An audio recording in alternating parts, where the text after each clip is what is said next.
Welcome to Shri Rajiv Gandhi IAS academy. Friends, இந்த வீடியோவில் July 16ஆம் தேதிக்கான கரண்ட் அஃபேர்ஸ் எல்லாமே பார்க்க போகிறோம். சரி, வாங்க பார்க்கலாம். ஃப்ரெண்ட்ஸ், வீடியோடைய நோட்ஸ் எல்லாமே கீழே பிடிஎஃப் டிஸ்கிரிப்ஷன் கொடுத்துருக்கோம். அதெல்லாமே கிளிக் பண்ணி டவுன்லோட் பண்ணிச்சிங்க. அப்புறம் நம்ம டெலகிராம் குரூப் லிங்க்மே கீழே டிஸ்கிரிப்ஷன் கொடுத்துருக்கோம். அதுலேயுமே கிளிக் பண்ணி ஜாயின் பண்ணிங்க. நம்முடைய டெலகிராம் குரூப்பில் கரண்ட் அஃபேர்ஸ் குயிசஸ் நடத்திட்டு வரோம். நீங்களுமே ஜாயின் பண்ணிக்கலாம். ஓகே, சரி வாங்க பார்க்கலாம். ஃபஸ்ட்டு, சுபான்ஷு சுக்லா ஆக்சியோம் 4 திட்டத்தின் கீழ் எத்தனை நாட்கள் பயணம் மேற்கொண்டார்? இதற்கான ஆன்சர் 20 நாட்கள். முதல்ல பார்த்தீங்க அப்படின்னா ஆக்சியோம் 4 திட்டத்தின் கீழே 14 நாட்கள் பயணம் மேற்கொள்கிறதா தான் பிளான் பண்ணியிருந்தாங்க.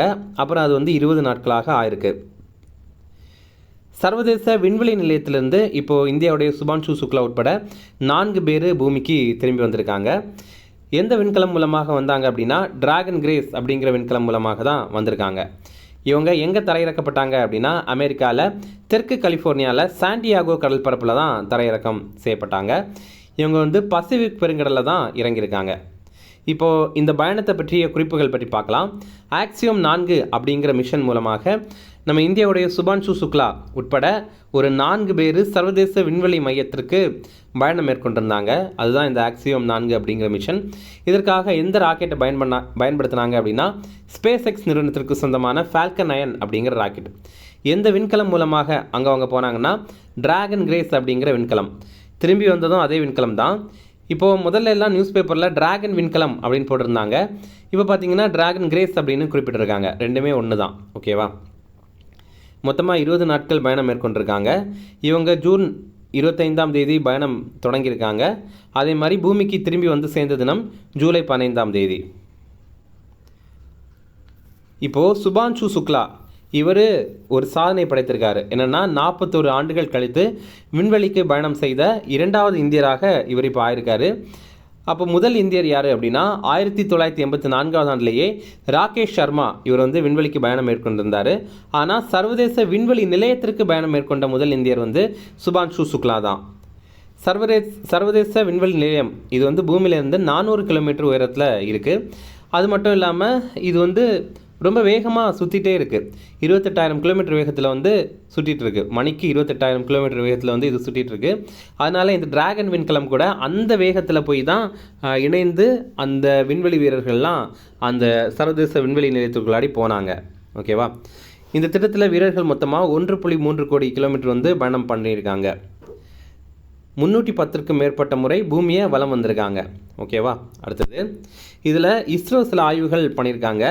அது என்னென்ன அப்படின்னா திசு மறு உருவாக்கம் தொடர்பான ஆய்வு, அடுத்தது விதை முளைப்பு தொடர்பான ஆய்வு. இதில் பச்சை பயிறு, வெந்தயம் இதெல்லாம் முளைக்க வச்சுருக்காங்க. அடுத்தது நீல பசும்பாசி வளர்ப்பு இது தொடர்பான ஆய்வு. அப்புறம் கதிரியக்க விளைவுகள் இது தொடர்பான ஆய்வு. அடுத்தது மனித உடல் இயக்கம் இது தொடர்பான ஆய்வு. அடுத்தது மிதக்கும் நீர்க்குமிழி இது தொடர்பான ஆய்வு. இதெல்லாம் பார்த்திங்க அப்படின்னா அந்த சர்வதேச விண்வெளி நிலையம் இருக்குல்ல, அங்கே இருக்கிற கிராவிட்டி, அங்கே இருக்கிற புவி ஈர்ப்பு சக்தி இருக்குல்ல, அதில் எப்படி இருக்குது அப்படிங்கிறது தான் ஆய்வு பண்ணியிருக்காங்க. அடுத்த கொஸ்டின், உங்களுடன் ஸ்டாலின் திட்டத்தின் தொடக்க விழா எங்கே நடைபெற்றது? இதற்கான ஆன்சர் சிதம்பரம். இப்போ பார்த்திங்க அப்படின்னா உங்களுடன் ஸ்டாலின் திட்டம் இது 2025ஆம் ஆண்டு ஜூலை 15ஆம் தேதி தொடங்கியிருக்காங்க.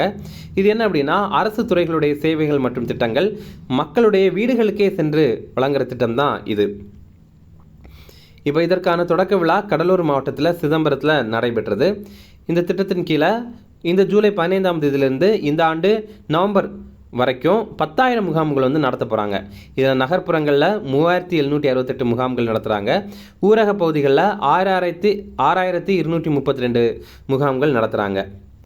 இதில் என்ன சிறப்பு அப்படின்னா இந்த முகாம்களில் மனுக்கள் கொடுப்பாங்கல்ல, அதெல்லாமே 45 நாட்களுக்குள்ளாடி தீர்வு காணப்படும் அப்படின்னு தெரிவித்திருக்காங்க. அடுத்தது, ரயில்வே பாதுகாப்பு படையின் முதல் பெண் தலைமை இயக்குனர் யார்? இதற்கான ஆன்சர் சோனாலி மிஸ்ரா. இப்போது ஆர்பிஎஃப் இருக்குல்ல, ரயில்வே ப்ரொடெக்ஷன் ஃபோர்ஸ், அதோடைய ஃபஸ்ட்டு உமன் டைரக்டர் ஜெனரலாக சோனாலி மிஸ்ரா அப்படிங்கிறவரை அப்பாயிண்ட் பண்ணியிருக்காங்க. இப்போது தலைவராக இருக்கிறவங்க, அதாவது இப்போது தலைமை இயக்குனராக இருக்கிறவர் மனோஜ் யாதவா அப்படிங்கிறவர். இவர் இந்த ஆண்டு ஜூலை 31ஆம் தேதியோட ஓய்வு பெறாரு. அதுக்கு அடுத்தது சோனாலி இவங்க இந்த பதவியில் வருவாங்க. இவங்க 2026ஆம் ஆண்டு அக்டோபர் 31ஆம் தேதி வரைக்கும் இந்த பதவியில் இருப்பாங்க. ரயில்வே பாதுகாப்பு படை இது எந்த அமைச்சகத்துக்கு கீழே வருது அப்படின்னா இது வந்து மத்திய ரயில்வே துறை அமைச்சகத்துக்கு கீழே தான் வருது. ஏன்னா நம்ம சில நேரங்களில் கன்ஃபியூஸ் ஆகலாம், இது மத்திய உள்துறை அமைச்சகத்துக்கு கீழே வருது அப்படின்னு நம்ம நினைக்கலாம். ஏன்னா இப்போ சிஏஎஸ்எஃப் இருக்குது, பிஎஸ்எஃப் இருக்குது, அப்புறம் என்எஸ்ஜி இருக்குது, இந்த மாதிரி நிறைய படைகள் எல்லாமே மத்திய உள்துறை அமைச்சகத்துக்கு கீழே தான் வருது.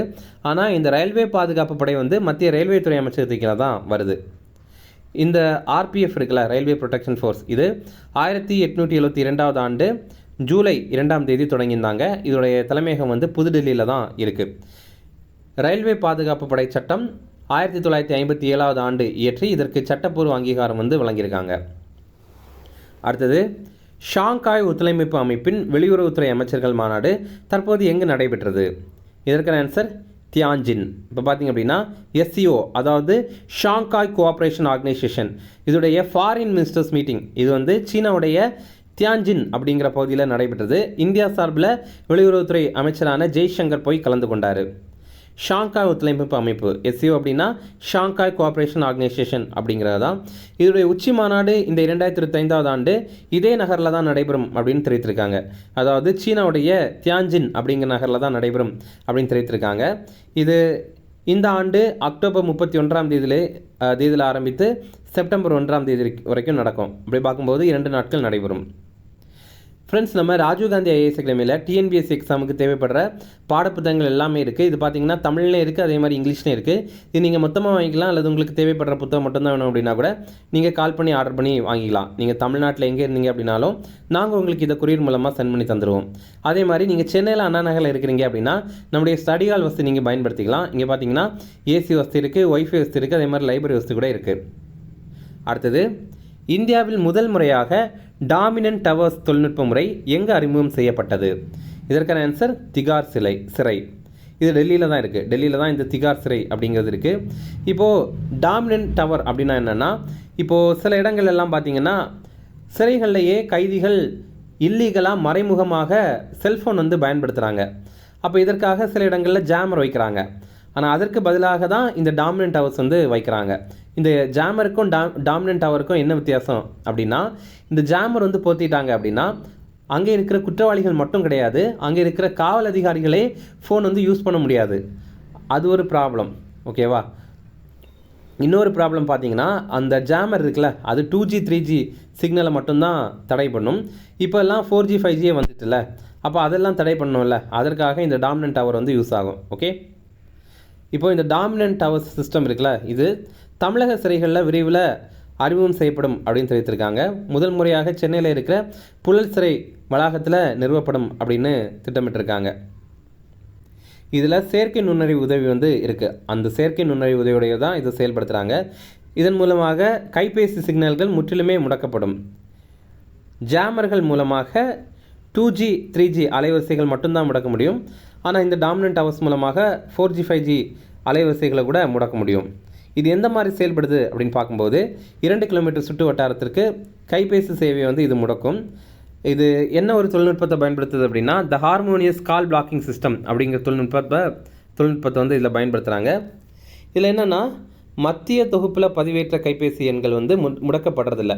இப்போது ஒரு 10 போலீஸ் ஆஃபீஸர் அங்கே இருக்காங்க, ஜெயில் வார்டன்லாம் இருக்காங்க அப்படின்னா அவங்களுடைய ஃபோன் நம்பரை இதில் வந்து நம்ம கொடுத்துட்டோம்னா அந்த ஃபோனுக்கு வர கால்ஸ், அந்த ஃபோன்லேருந்து வெளியே போகிற கால்ஸ் எல்லாம் முடக்கிறதில்ல. ஓகேவா? மற்றது எல்லாத்தையும் தான் இது முடக்கும். அந்த மாதிரி ஒரு ஸ்பெஷாலிட்டி இதில் இருக்குது. அதே மாதிரி இந்த தொழில்நுட்பத்தில் அழைப்புகள் குறித்த தகவல் வந்து பெற முடியும். இப்போது ஒருத்தங்க பேசுகிறாங்க, இப்போ ஒரு கைதி இருக்கார், அவருடைய ஒரு காலுக்கு வந்து அனுமதி கொடுத்துருக்காங்க அப்படின்னாலும் அந்த கைதி வந்து பேசுகிற தகவல்கள் எல்லாம் தெரிஞ்சுக்கலாம். அதாவது யார் அவருக்கு ஃபோன் பண்ணாங்க, எவ்வளோ நேரம் பேசியிருக்காங்க, இது சம்மந்தமான தகவல்கள் எல்லாமே பெற முடியும். அடுத்தது, 2026 வெளிநாடுகளில் படிக்க விரும்பும் மாணவர்களுக்கு உகந்த நகரங்கள் பட்டியலில் முதலிடம் பிடித்த நகரம் எது? இதற்கான ஆன்சர் சியோல். இப்போ பார்த்தீங்கன்னா அடுத்த ஆண்டு கணக்கில் பார்க்கும்போது வெளிநாடுகளில் நிறைய மாணவர்கள் படிக்க விரும்புகிறாங்க. நம்ம இந்தியாவிலேருந்தே பார்த்திங்கன்னா அமெரிக்காவில், லண்டனில் எல்லாம் நிறைய பேர் படிக்கிறாங்க. இந்த மாதிரி உலக நாடுகள்லேருந்து வெளிநாடுகளில் படிக்கிற ஆசைப்படுற மாணவர்கள் அப்படின்னு பார்க்கும்போது இதில் முதலிடம் பிடித்தது வந்து சியோல். இதனால் 2026 அப்படின்னு கொடுத்துருக்காங்கன்னா இப்போ அடுத்த ஆண்டு அவங்க அட்மிஷன் போடுற மாதிரி கணக்கில் இந்த ரிப்போர்ட்டை வந்து வெளியிட்டிருக்காங்க. ஓகே, இதில் உலக அளவில் முதலிடம் பிடித்தது தென்கொரியாவுடைய தலைநகரான சியோல். 2ஆம் இடம் பிடித்தது ஜப்பானுடைய தலைநகரான டோக்கியோ. 3ஆம் இடம் பிடித்தது பிரிட்டனுடைய தலைநகரான லண்டன். 4வது இடம் பிடித்தது வந்து ஜெர்மனுடைய மியூனிச் நகர். 5வது இடம் பிடித்தது வந்து ஆஸ்திரேலியாவுடைய மெல்போர்ன் நகர். ஓகேவா. இது இந்தியாவில் முதலிடம் பிடித்தது நம்ம மும்பை நகர். அது உலக அளவில் 98வது இடம் பிடித்திருக்கு. இந்தியாவில் 2ஆம் இடம் பிடித்தது டெல்லி. அது உலக அளவில் 104வது இடம் பிடித்திருக்கு. அப்புறம் இந்தியாவில் 3ஆவது இடம் பிடித்தது பெங்களூரு. உலக அளவில் 108வது இடம் பிடித்திருக்கு. அப்புறம் இந்தியாவில் 4வது இடம் பிடித்தது சென்னை. இது உலக அளவில் 128வது இடம் பிடித்திருக்கு. இந்த ரிப்போர்ட்டை வெளியிட்டது லண்டனை சேர்ந்த QS அப்படிங்கிற அமைப்பு. QS அப்படின்னா குவாக்ராலி சைமன்ஸ் அப்படிங்கிற அமைப்பு. அடுத்தது 2024 உலகம் முழுவதும் எத்தனை குழந்தைகளுக்கு ஒரு தடுப்பூசி கூட செலுத்தப்படவில்லை? இதற்கான ஆன்சர் 1.4 கோடி. இப்போ பார்த்திங்க அப்படின்னா உலக அளவில் 2024 ஆண்டு 1.4 கோடி குழந்தைகளுக்கு ஒரு தடுப்பூசி கூட செலுத்தலை அப்படின்றத தெரிவிக்கிறாங்க. அதே மாதிரி 2024 ஆண்டு 1 வயது குறைவான குழந்தைகளில் 85% மட்டும்தான் டிப்தீரியா, டெட்டானஸ் மற்றும் கக்குவா இருமல் தொடர்பான தடுப்பூசிகள் வந்து 3 தவணை தடுப்பூசிகளையும் போட்டிருக்காங்க. இதன் மூலமாக ஆண்டுதோறும் 35 லட்சத்திலிருந்து 50 லட்சம் மரணங்கள் வந்து தடுக்கப்படுது அப்படின்னு தெரிவிக்கிறாங்க. அதே மாதிரி நிறைய நாடுகளில் தடுப்பூசி வந்து செலுத்தலை. இந்த மாதிரி தடுப்பூசி செலுத்தாமல் இருக்காங்கல்ல குழந்தைகளுக்கு, அதில் 6.4% வந்து இந்தியாவை சேர்ந்தவங்க தான் அப்படின்னு தெரிவிக்கிறாங்க. இந்த ரிப்போர்ட்டை வெளியிட்டது ஐநா சபையுடைய சுகாதாரத்துறை அதிகாரிகள். அடுத்தது இந்திய குடியரசுத் தலைவர் மாநிலங்களவைக்கு எத்தனை உறுப்பினர்களை நியமனம் செய்வார்? இதற்கான ஆன்சர் 12. இப்போ பார்த்திங்க அப்படின்னா ராஜ்யசபா இருக்குல்ல, அதில் 12 நபர்களை நாமினேட் பண்ணுற அதிகாரம் நம்ம இந்தியாவுடைய குடியரசுத் தலைவருக்கு இருக்குது. அப்படி பார்க்கும்போது இப்போ வந்து 4 பேரை மாநிலங்களவைக்கு வந்து நியமனம் பண்ணியிருக்காங்க. யாரெல்லாம் அது அப்படின்னு பார்க்கும்போது உஜ்வால் நிகம் அப்படிங்கிறவர், இவர் வந்து ஒரு வழக்கறிஞர். அடுத்தது சதானந்தன், இவர் வந்து ஒரு ஆசிரியர். அப்புறம் ஹர்ஷ்வர்தன் ஸ்ரிங்லா, இவர் வந்து முன்னாள் வெளியுறவுத்துறை செயலர். அப்புறம் மீனாட்சி ஜெயின், இவங்க பார்த்தீங்கன்னா கல்வியாளர் மற்றும் வரலாற்று ஆய்வாளர். அடுத்தது இப்போது நிறைய குழந்தைகளுக்கு 5 வயதிற்கு முன்னாடியே ஆதார் கார்டு வந்து வாங்கியிருப்பாங்க. அவங்க 7 வயதை கடந்தவுடன் அந்த பயோமெட்ரிக் விவரங்கள் புதுப்பிக்கப்படணும் அப்படின்ற மாதிரி இப்போ சொல்லியிருக்காங்க. அப்படி புதுப்பிக்கப்படலை அப்படின்னா அந்த ஆதார் முடக்கப்பட வாய்ப்பு இருக்குது அப்படின்னு தெரிவிக்கிறாங்க. இதனால் அப்படின்னா இப்போ 5 வயதுக்குட்பட்ட குழந்தைகளுக்கு கைரேகை மற்றும் கருவிழி வந்து பதிவுகள் பெறதில்லை. ஏன் பெறதில்லை அப்படின்னா அந்த வயசில் அவங்களுக்கு அது மெச்சூர் ஆகிருக்காது. அதனால் அது வந்து கொஞ்சம் வயதானதுக்கு அப்புறம் பெறலாம் அப்படின்ற மாதிரி பிளான் பண்ணியிருக்காங்க. இப்போ வந்து அவங்க 7 வயதை கடந்த உடனே அதை புதுப்பிக்கணும் அப்படின்னு தெரிவிக்கிறாங்க. இது யார் தெரிவிக்கிறாங்க அப்படின்னா UIDAI அப்படிங்கிற அமைப்பு. UIDAI அப்படின்னா the unique identification authority of India அப்படிங்கிற அமைப்பு. நம்ம இந்தியாவில் ஆதார் அமைப்பை கட்டுப்படுத்துகிற அமைப்பு இதுதான். அடுத்தது முக்கிய தினங்கள் பார்க்கலாம். உலக பாம்பு தினம், இது ஜூலை 16ஆம் தேதி. இந்த ஆண்டுக்கான கருப்பொருள் மரியாதை செலுத்துங்கள், பயப்படாதீர்கள், இயற்கையின் அமைதியான பாதுகாவலர்களை பாதுகாத்தல் அப்படிங்கிறது தான். ஃப்ரெண்ட்ஸ், இதில் நம்ம முக்கியமாக ஒரு விஷயம் தெரிஞ்சுக்கணும். என்னென்னா, நம்ம இந்தியாவில் காணப்படுற காமனான 4 வகையான பாம்புகள் இதுதான். இப்போ நீங்களும் உங்கள் நண்பரும் சேர்ந்து ஏதாவது ஒரு மலைக்கோ இல்லை ஒரு காட்டுப்பகுதிக்கோ போகிறீங்க. அப்படிங்கும்போது ஒரு பாம்பு உங்கள் நண்பரை கடிச்சிச்சு அப்படின்னா அவரை நீங்கள் தூக்கிட்டு ஹாஸ்பிட்டலுக்கு போகிறீங்கன்னு வச்சுக்கலாம். அப்போ டாக்டர் வந்து என்ன பாம்பு கடிச்சிச்சு அப்படின்னு உங்ககிட்ட கேட்குறாங்க. அப்போ நீங்கள் வந்து இது இந்த பாம்பு தான், இது கட்டு விரியன் தான், இது வந்து கண்ணாடி விரியன் தான் கடிச்சிச்சு அப்படிங்கிறத நீங்கள் கரெக்டாக சொன்னீங்க அப்படின்னா உங்களுடைய நண்பருடைய உயிரை ரொம்ப ஈஸியாகவே காப்பாற்றிடலாம். இல்லை நீங்கள் வந்து கொஞ்சம் குழம்புறீங்க அப்படின்னா அவங்க உயிரை காப்பாற்றுறது கொஞ்சம் கூட ஆபத்தான நிலைமையில் இருக்கும். ஓகேவா. அதனால் நம்ம வந்து இந்த பாம்புடைய பேர்கள்லாம் கொஞ்சம் தெரிஞ்சு வச்சுக்கலாம். இது பார்த்திங்கன்னா கட்டுவிரியன் பாம்பு இந்த மாதிரி இருக்குல்ல, பிளாக் கலரில் இருக்கும், ஆனால் இடையில ஒயிட் கலர் கோடு இருக்கும், அது கட்டுவிரியன் பாம்பு. அடுத்தது கண்ணாடி விரியன் பாம்பு, இது பார்த்திங்கன்னா இந்த மாதிரி இருக்கும். அடுத்தது சாரப்பாம்பு. சாரப்பாம்பு நீங்களே பார்த்துருப்பீங்க, அதில் மஞ்சள் சாரை கூட இருக்குது. ஓகேவா. அடுத்து நாகப்பாம்பு. நாகப்பாம்பெல்லாம் திரைப்படங்களில் நம்ம அடிக்கடி பார்க்குறது தான். இதை பார்த்தீங்கன்னா நாகப்பாம்பு வந்து ரொம்ப கூச்ச சுபாவம் உள்ளது. நம்மளை பார்த்தோன்னே பொதுவாக வந்து பயந்து அது ஓடிடும். ஆனால் இந்த கட்டு விரியன் கண்ணாடி விரியன் இருக்குல்ல, இதெல்லாம் கூச்ச சுபாவம்லாம் இதுக்கு கிடையாது. அதனால் இதுக்கிட்ட நம்ம வந்து கொஞ்சம் பார்த்து தான் போகணும். ஓகேவா. பொதுவாகவே பாம்புக்கிட்ட எல்லாம் போகிறது நல்லது கிடையாது. நிறைய பேர் பார்த்தீங்கன்னா நான் அந்த பாம்பை பிடிக்க போகிறேன் அந்த மாதிரிலாம் பண்ணுவாங்க.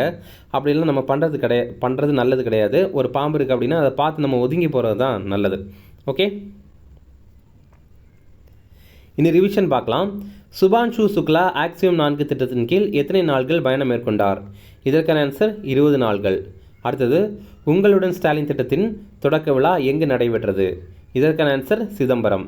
அடுத்தது, ரயில்வே பாதுகாப்பு படையின் முதல் பெண் தலைமை இயக்குனர் யார்? இதற்கான ஆன்சர் சோனாலி மிஸ்ரா. அடுத்தது, ஷாங்காய் ஒத்துழைப்பு அமைப்பின் வெளியுறவுத்துறை அமைச்சர்கள் மாநாடு தற்போது எங்கு நடைபெற்றது? இதற்கான ஆன்சர் தியான்ஜின். அடுத்தது, இந்தியாவில் முதல் முறையாக டாமினன்ட் டவர்ஸ் தொழில்நுட்ப முறை எங்கு அறிமுகம் செய்யப்பட்டது? இதற்கான ஆன்சர் திகார் சிறை. அடுத்தது, 2026 வெளிநாடுகளில் படிக்க விரும்பும் மாணவர்களுக்கு உகந்த நகரங்கள் பட்டியலில் முதலிடம் பிடித்த நகரம் எது? இதற்கான ஆன்சர் சியோல்.